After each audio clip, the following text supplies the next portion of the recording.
Hi peeps, we're out in the garden today. Just thought it was sunny enough and pleasant enough to sit outside, so I'm having my wee cup of tea here. I wanted to talk a wee bit about why we don't do what we want. So it probably sounds like a funny question. We all know why we don't do what we don't want to do, because we don't want to do it. But why do we not do the things that we really want to do? Like, what is that about? Why, if it's something that you really crave or you really know will satisfy you or really bring something to your existence, why do you not do it? And there is actually a neurological reason for it, and I think it holds us back dreadfully in life. When we sort of sit back and think, I'd really like to do such and such a thing, I'd really love it if I could do blah blah blah, and we talk ourselves into what we really want.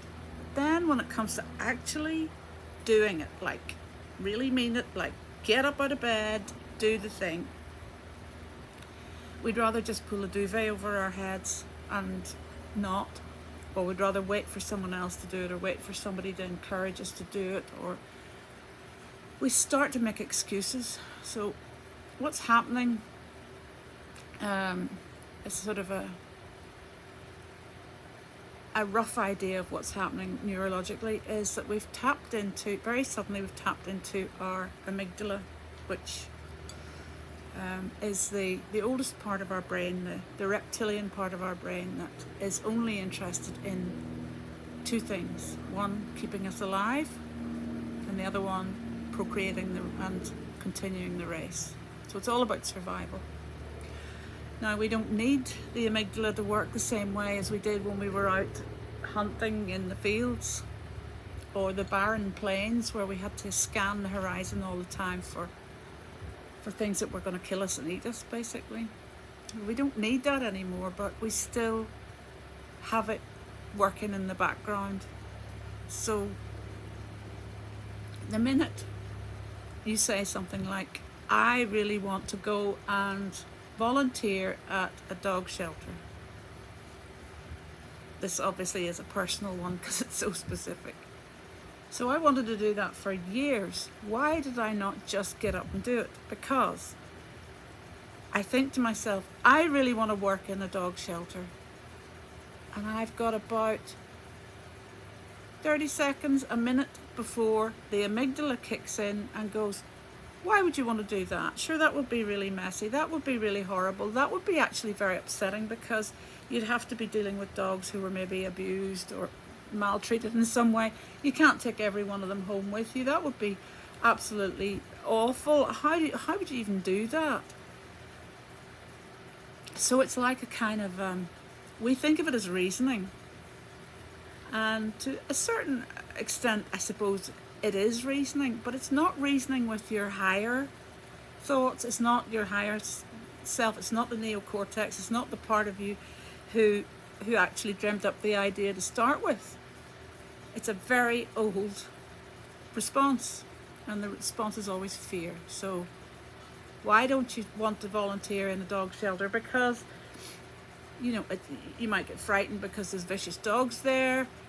Your self-protection mechanism kicks in. You might just fear the pain and upset that you might have to go through. And the biggest fear of all, you have to get up and do something different. Do something different and do it differently. So those are all very fearsome. So when I moved over here to live in 2012, it took me a year of toing and froing in my head before I actually did go and work in a shelter. And what happened was, I used that small gap between thinking of the idea and the amygdala kicking in, and I did something about it then and there. And that's what we need to do. So you have this idea, I want to go and do X, Y, and Z. before the amygdala kicks in with a whole lot of, oh, you shouldn't do that, that's scary, that's difficult, that's going to mean blah, blah, blah. Scan the horizon for the wild animals that are going to be coming at us over the plains. You know, and this conversation of survival and danger, you've got to get in there and do it. You've got to do the thing. It's like, I don't know if any of you remember a show called Stargate. There was a moment that you had to choose exactly when you went through this Stargate into another dimension. It was one of these sci-fi things, and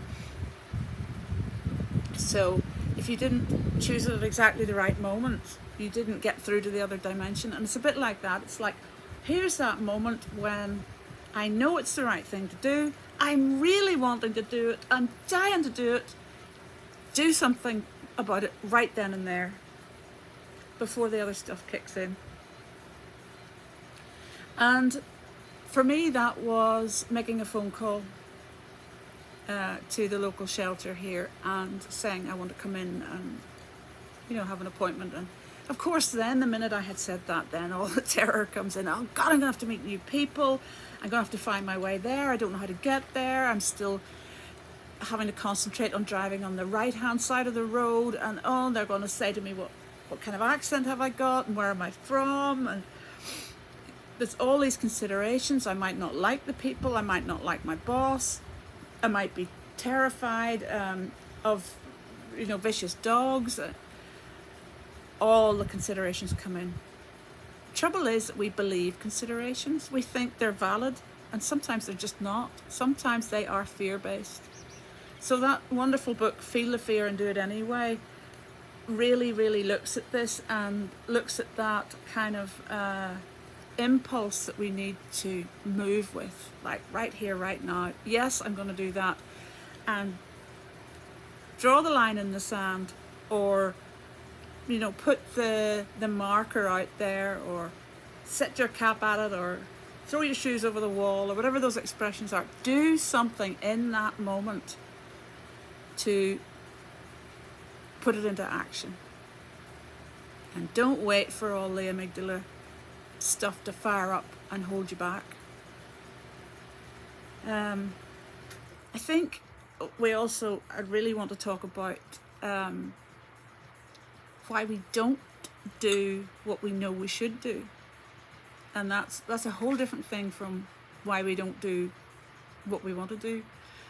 But isn't it funny? Isn't it really funny that you think, oh, I just do what I want? Well, actually, no, you don't do what you want.